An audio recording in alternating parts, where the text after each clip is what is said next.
ದೇವಾಲಯಗಳ ನಿರ್ಮಾಣದಲ್ಲಿ ನಾನು ಅವಾಗಲೇ ಬೂಚೇಶ್ವರ ದೇವಾಲಯ ಹೇಳಿದೆ. ವೀರಬಲ್ಲಾಳ ತನ್ನ ಪಟ್ಟಾಭಿಷೇಕಕ್ಕೋಸ್ಕರ ಅವನ ಸೇನಾಧಿಪತಿ ಬೂಚಿರಾಜ ಕೋರಮಂಗಲದಲ್ಲಿ ಬೂಚೇಶ್ವರ ದೇವಾಲಯ ನಿರ್ಮಾಣ ಮಾಡ್ತಾನೆ. ಅವನ ಬ್ರದರ್ಸ್ 4 ಜನನೂ ಕರ್ನಾಟಕದಲ್ಲಿ ದೇವಾಲಯಗಳು ನಿರ್ಮಾಣ ಮಾಡಿದ್ದಾರೆ. ನಾಕ ಅಂತ ಒಬ್ಬ, ಅವನು ಚಿಕ್ಕಮಗಳೂರು ಜಿಲ್ಲೆ ಬ್ರಹ್ಮಸಮುದ್ರದಲ್ಲಿ ನಾಕೇಶ್ವರ ದೇವಾಲಯ ನಿರ್ಮಾಣ. ಇವನ್ ಕೋರಮಂಗಲದಲ್ಲಿ ಕೂಡ ಅವನು ಗೋವಿಂದ, ನಾಕೇಶ್ವರ ಮತ್ತು ಇನ್ನೊಬ್ಬ ಬ್ರದರು ಅಲ್ಲಿ ದೇವಾಲಯಗಳು ನಿರ್ಮಾಣ ಮಾಡಿದ್ದಾರೆ. ಈಗಲೂ ನೀವು ಕೋರಮಂಗಲಕ್ಕೆ ಹೋದ್ರೆ ಬಲಗಡೆ ಎಲ್ಲ ಶಿಥಿಲವಾದ 3 ದೇವಾಲಯಗಳಿವೆ. ಅದೆಲ್ಲ ಅವರು ಒಬ್ಬೊಬ್ಬರು ಹಾಸನ ಜಿಲ್ಲೆಯ ಕೋರಮಂಗಲ. ಹಾಸನ ಜಿಲ್ಲೆಯ ಕೋರಮಂಗಲ ವಂಡರ್ಫುಲ್ ಟೆಂಪಲ್ ಇದೆ. ಆ ಟೆಂಪಲ್ ಹೊರಬೇತಿನಲ್ಲಿ ನಮಗೆ ಸಾಮಾನ್ಯವಾಗಿ ಈ ಭಾಗವತದಲ್ಲಿ ಬರುವ ಪ್ರಹ್ಲಾದನ ಕತೆ, ನರಸಿಂಹನ ಕಥೆನ ಅಧಿಷ್ಠಾನದ ಪಟ್ಟಿನಲ್ಲಿ ಬಿಂಬಿಸ್ತಾರೆ. ಇಲ್ಲಿ ಬಹಳ ದೊಡ್ಡದಾಗಿ ಹೊರಬೇತಿನಲ್ಲಿ ಮೂರ್ತಿ ಶಿಲ್ಪಗಳ ಸಾಲಿನಲ್ಲಿ ಪ್ರಹ್ಲಾದನ ಕಥೆ ಇದೆ.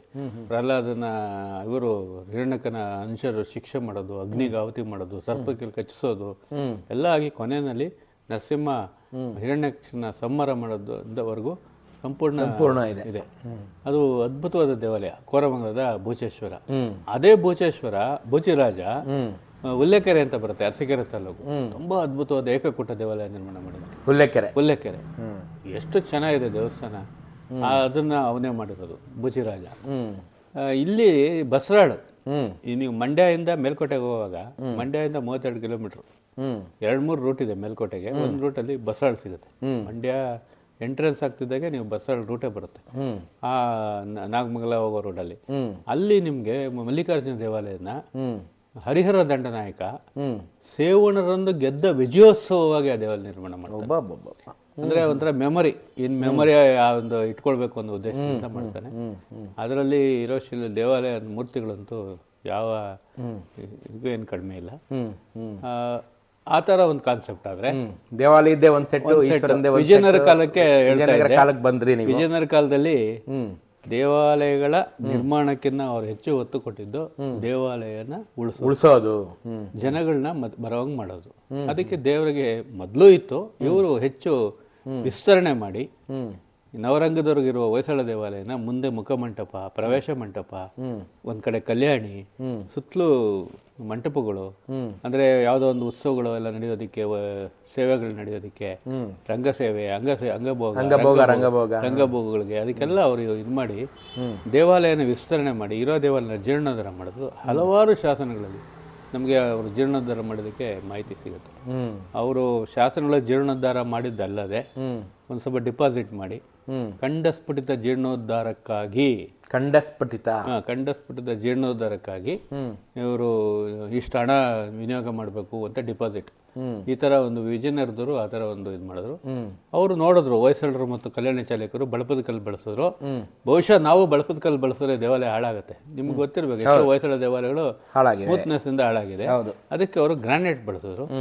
ಅವರು ಕೇವಲ ಹೊಯ್ಸಳರನ್ನೇ ಇದು ಮಾಡ್ಕೊಳ್ಳಿಲ್ಲ, ಆ ಕಡೆ ಚೋಳರ ದೇವಾಲಯನೂ ಗಮನಿಸಿದ್ರು, ಪಲ್ಲವರ ದೇವಾಲಯನೂ ಗಮನಿಸಿದ್ರು, ಪಲ್ಲವ ಶೈಲಿನೂ ಅನುಸರಿಸಿದ್ರು, ಚೋಳ ಶೈಲಿಯನ್ನು ಅನುಸರಿಸಿದ್ರು, ಹೊಯ್ಸಳ ಶೈಲಿಯನ್ನು ಅನುಸರಿಸಿ ತಮ್ಮದೇ ಆದ ಒಂದು ಹೊಸ ಶೈಲಿಯನ್ನು ಬಿತ್ತನೆ ಇದು ಮಾಡಿದ್ರು, ಆರಂಭ ಮಾಡಿದ್ರು. ಅದೇ ವಿಜಯನಗರ ಶೈಲಿ.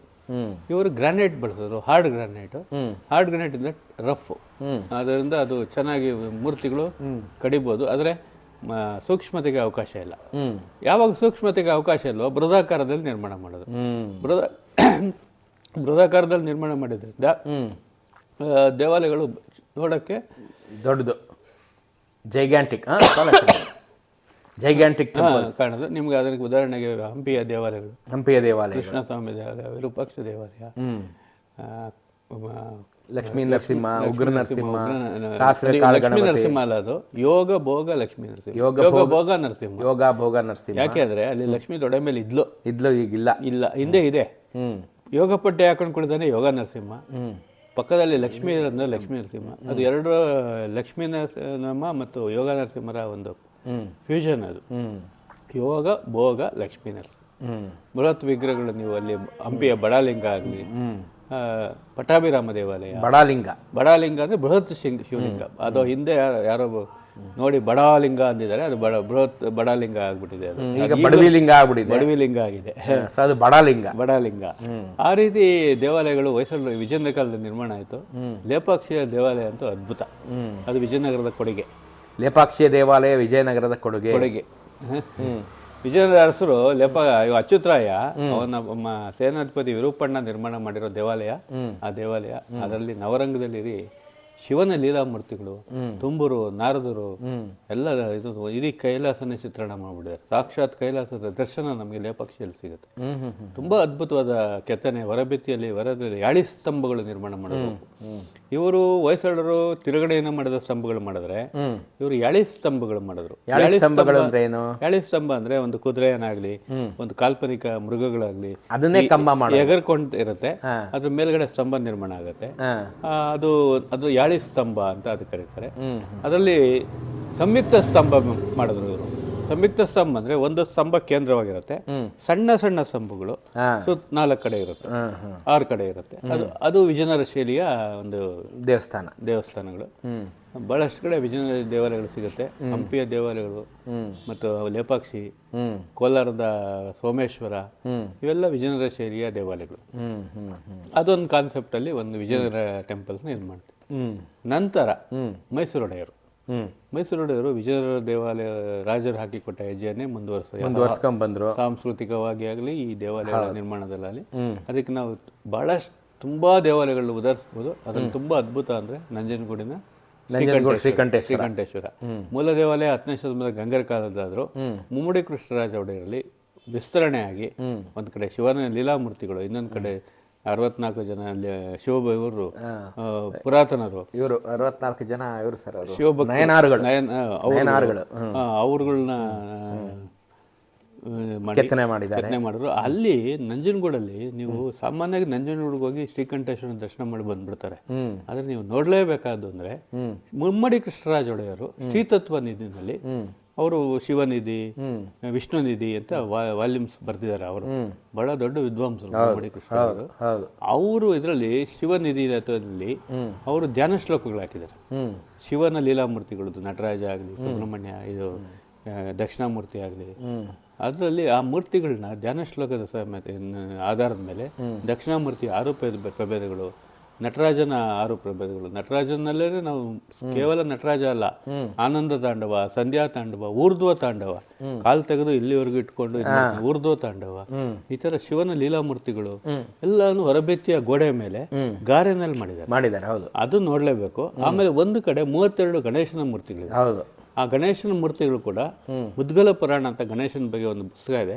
ಮುದ್ಗಲ ಪುರಾಣದ ಆಧಾರದಲ್ಲಿ ಶ್ರೀತತ್ವ ನಿಧಿಯಲ್ಲಿ ಅದನ್ನ ಅಳವಡಿಸಿಕೊಂಡು ಶ್ರೀತತ್ವ ನಿಧಿಯಲ್ಲಿ ಚಿತ್ರ ಸಮೇತ ಇದೆ. ಹೌದು, ಡ್ರಾಯಿಂಗ್ ವರ್ಕ್. ಹೌದು, ಅದನ್ನೇ ಬಳಸಿ ಇಲ್ಲಿ ಮಾಡಿದ್ದಾರೆ.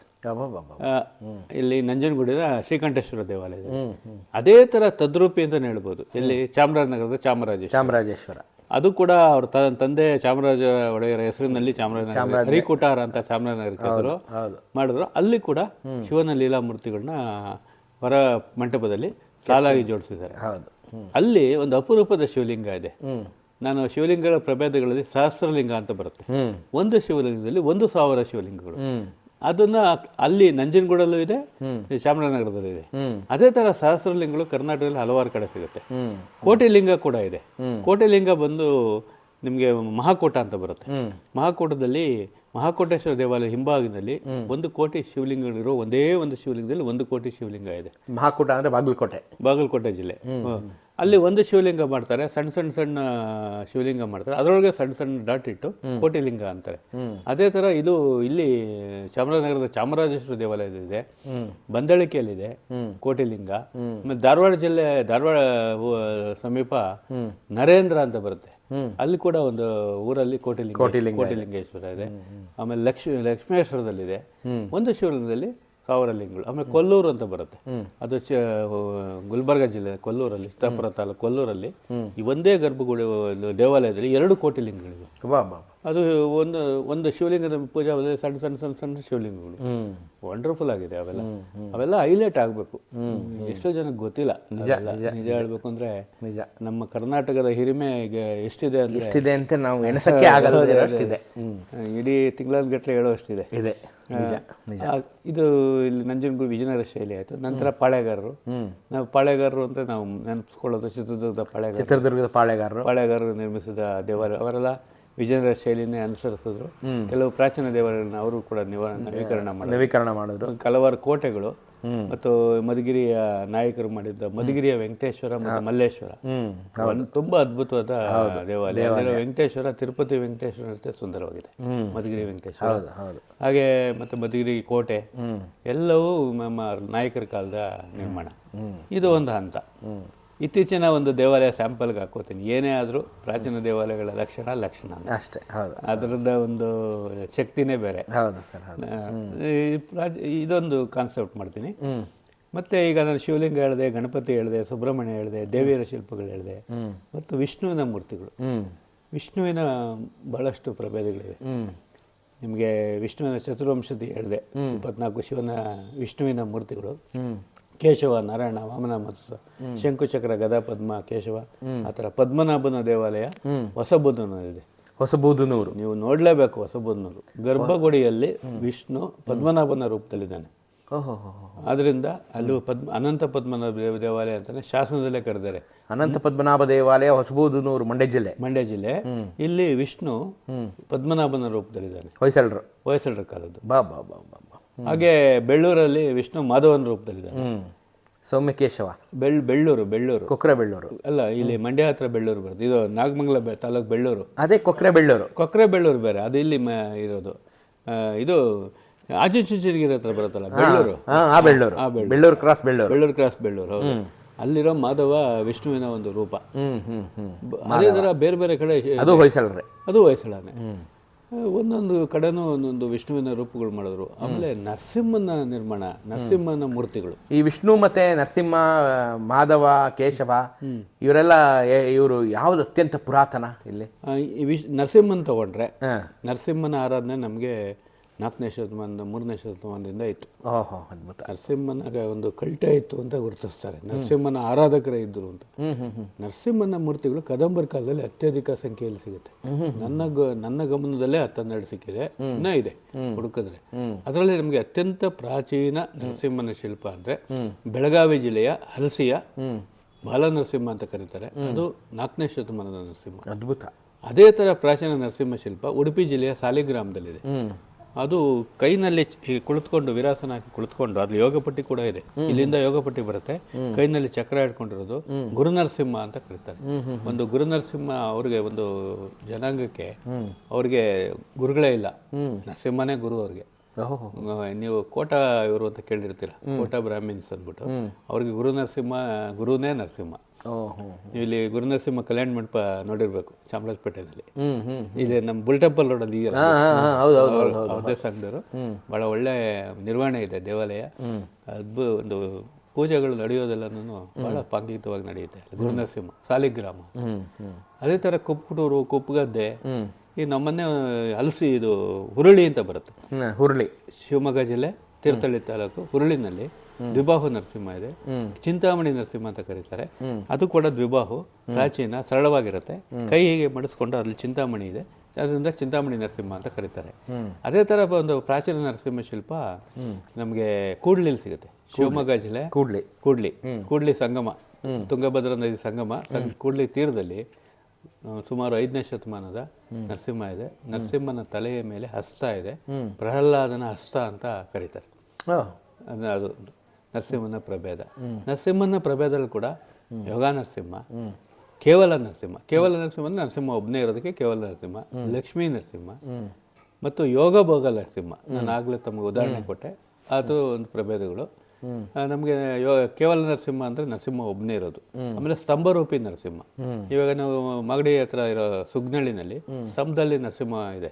ಅದು ಸ್ತಂಭರೂಪಿ ನರಸಿಂಹ. ಕೆಲವು ಕಡೆ ನರಸಿಂಹನ ಮೂರ್ತಿ ರೂಪದಲ್ಲಿ ಪೂಜೆ ಮಾಡಲ್ಲ, ಲಿಂಗ ರೂಪದಲ್ಲೇ ಪೂಜೆ ಮಾಡ್ತಾರೆ. ಅದಕ್ಕೆ ಉದಾಹರಣೆ ಸಿಬಿ.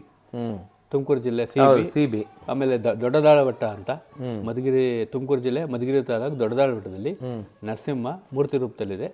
ಸುಮಾರು ಒಂದು 50 ವರ್ಷಗಳ ಹಿಂದೆ ಲಿಂಗ ರೂಪದಲ್ಲಿದೆ. ಒಂದು 50 ವರ್ಷಗಳ ಹಿಂದೆ ಅದನ್ನ ಒಂದು ಹಿಂದೆ ಆರಾಧನೆಗೆ ಅನುಕೂಲ ಆಗಲಿ, ಅಭಿಷೇಕ ಅದಕ್ಕೆಲ್ಲ ಅಂತ ಒಂದು ಮೂರ್ತಿ ಕೂಡ ಲಕ್ಷ್ಮೀ ನರಸಿಂಹನ ಅದ್ಭುತವಾಗಿ ಪ್ರತಿಷ್ಠಾಪನೆ ಮಾಡಿದ್ದಾರೆ. ದಾಳಿವಟ್ಟ ಅಂತ. ಅದೇ ತರ ಕೆಲವು ಕಡೆ ನರಸಿಂಹ ಲಿಂಗ ರೂಪದಲ್ಲಿದೆ. ಅದೇ ತರ ನಮಗೆ ನರಸಿಂಹನಲ್ಲಿ ತುಂಬಾ ವಿಶೇಷತೆ ತಂದುಕೊಟ್ಟರು ನಮ್ಮ ಹೊಯ್ಸಳರು. ನಮ್ಮ ರಾಮಾನುಜಾಚಾರ್ಯರು ನರಸಿಂಹನ ಆರಾಧಕರು, ಅದರಲ್ಲಿ ಯೋಗ ನರಸಿಂಹನ ಆರಾಧಕರು. ನೀವು ಕರ್ನಾಟಕದಲ್ಲಿ ಹೊಯ್ಸಳರ ದೇವಾಲಯಗಳಲ್ಲಿ ಯೋಗ ನರಸಿಂಹನ ಶಿಲ್ಪಗಳು ಜಾಸ್ತಿ ಸಿಗುತ್ತೆ, ಲಕ್ಷ್ಮೀ ನರಸಿಂಹನೂ ಸಿಗುತ್ತೆ, ಯೋಗ ನರಸಿಂಹ ಜಾಸ್ತಿ ಸಿಗುತ್ತೆ. ಅವ್ರು ತಮಿಳುನಾಡಿಂದ ಕರ್ನಾಟಕ ಬಂದಾಗ ಮಿರ್ಲೆ, ಸಾಲಿಗ್ರಾಮ, ಕೆರೆತೊಣ್ಣೂರು, ಮೇಲ್ಕೋಟೆಗೆ ಬರ್ತಾರೆ. 20 ವರ್ಷ 25 ವರ್ಷ ಮೇಲ್ಕೋಟೆಯಲ್ಲಿ ಇರ್ತಾರೆ. ಫಸ್ಟ್ ಎಂಟರ್ ಆಗಿದ್ದ ಅವರು ಮಿರ್ಲೆನಲ್ಲಿ ಅದ್ಭುತವಾದ ಕೇರ್ನಗರ ಮಿರ್ಲೆ ಅದ್ಭುತವಾದ ಯೋಗ ನರಸಿಂಹ ಇದೆ. ಅಲ್ಲಿಂದ ಸಾಲಿಗ್ರಾಮದಲ್ಲಿ ವಾಸ್ತವ್ಯ ಹೂಡಿದ್ರು ಅಂತಾರೆ. ಅವರು ರಾಮಾನುಜಾಚಾರ್ಯರ ಬಗ್ಗೆ ಅವ್ರ ಕಾಲದಲ್ಲಿ ಬರೆದಿರೋ, ಅವ್ರ ಶಿಷ್ಯರು ಬರೆದಿರೋ ಗ್ರಂಥದಲ್ಲಿ ಸಾಲಿಗ್ರಾಮದಲ್ಲಿ ಯೋಗ ನರಸಿಂಹ ಅವ್ರ ವಾಸ್ತವ್ಯ ಇದ್ದಿದ್ದಕ್ಕೆ ದಾಖಲೆ ಇದೆ. ಅದನ್ನು ಡಾಕ್ಟರ್ ಬಾರಾಗೋಪಾಲ ಅನ್ನೋರು ದೊಡ್ಡ ವಿದ್ವಾಂಸರು, ಪ್ರಾತಸ್ಮರಣೀಯರು. ಅವರು ರಾಮಾನುಜಾಯನ್ ಕರ್ನಾಟಕ ಅಂತ ಬರೆದಿದ್ದಾರೆ. ಅದರಲ್ಲಿ ಅವರೆಲ್ಲ ದಾಖಲೆ ಸಮೇತ ತೋರಿಸಿದ್ದಾರೆ. ಕೆಲವು ಶಾಸನಗಳನ್ನ ಸಮೀಕರಿಸಿ ರಾಮಾನುಜರು ಇಲ್ಲಿದ್ರು ಅಂತ ಅವ್ರು ಪ್ರೂವ್ ಮಾಡಿದ್ದಾರೆ. ಆ ನಂತರ ನೀವು ಕೆರೆತೊಣ್ಣೂರು ಬರ್ತಾರೆ. ಕೆರೆತೊಣ್ಣೂರಿಂದ ಅವರು ಮೇಲ್ಕೋಟೆ ಎಲ್ಲ ಕಡೆ ಯೋಗ ನರಸಿಂಹ. ಗೊರೂರು ಯೋಗ ನರಸಿಂಹ ಬಹಳ ಹೆಸರುವಾಸಿ. ಮುದುಗೆರೆ ಅಂತ ಬರುತ್ತೆ ಹಾಸನ ಹತ್ರ, ಅದು ಯೋಗ ನರಸಿಂಹ. ಲಕ್ಷ್ಮೀ ನರಸಿಂಹ ಅಂದ್ರೆ ಹಾರ್ನಳ್ಳಿ ಲಕ್ಷ್ಮೀ ನರಸಿಂಹ, ಹೊಸವಳು ಲಕ್ಷ್ಮೀ ನರಸಿಂಹ, ಅರಸೀಕೆರೆ ಹತ್ರ ಅರಕೆರೆ ಅಂತಿದೆ, ಅಲ್ಲಿ ಲಕ್ಷ್ಮೀ ನರಸಿಂಹ ಇದೆ. ಜಾವಗಲಲ್ಲಿದೆ, ಬೆಳವಾಡಿಲಿ ಯೋಗ ನರಸಿಂಹ. ಹೀಗೆ ಹೊಯ್ಸಳರಲ್ಲಿ ಲಕ್ಷ್ಮೀ ನರಸಿಂಹನ ದೇವಾಲಯಗಳು ಅದ್ಭುತವಾಗಿ ನಿರ್ಮಾಣ ಆಯಿತು. ಆ ನರಸಿಂಹನ ಆರಾಧನೆಗೆ ಒಂದು ವಿಶೇಷ ಸ್ವರೂಪ ಬಂತು. ಹಿಂದೇನೂ ಇತ್ತು, ಈ ಹೊಯ್ಸಳ ಕಾಲದಲ್ಲಿ ಇದಾಯಿತು. ಕರ್ನಾಟಕದಲ್ಲಿ ಒಂದು ಅದ್ಭುತವಾದ ನರಸಿಂಹ ಮೂರ್ತಿ ಅಂದರೆ ಮದ್ದೂರಿನ ಉಗ್ರ ನರಸಿಂಹ. ಮದ್ದೂರು ಮಂಡ್ಯ ಜಿಲ್ಲೆ ಮದ್ದೂರಿನ ಉಗ್ರ ನರಸಿಂಹ ಇದೆಯಲ್ಲ, ಅದು ಎಷ್ಟು ಇದಾಗಿದೆ ಅಂದ್ರೆ ನಾಲ್ಗೆ ಎಲ್ಲ ಚಾಚಿಕೊಂಡು ಹಿರಣ್ಯಕನ ಸಂಹಾರ ಮಾಡ್ತಾ ಇರೋದು. ಆ ಬಾಹುಗಳು 8 ಬಾಹುಗಳಿದೆ. 2 ಬಾಹುನಲ್ಲಿ ಕರಳು ತೆಗಿತಾ ಇದ್ದಾನೆ, 2 ಬಾಹುನಲ್ಲಿ ಕರಳನ್ನು ಮಾಲೆ ಮಾಡ್ಕೋತಾ ಇದ್ದಾನೆ.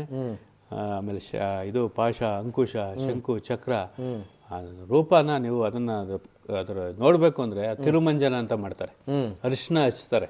ಅದ್ ನೋಡ್ಬೇಕು ನೀವು, ತಿರುಮಂಜನ ಅದನ್ನು ತುಂಬಾ ಪಾಂಗಿತವಾಗಿ ಮಾಡ್ತಾರೆ ಅಲ್ಲಿ ಅರ್ಚಕವರಿಂದ.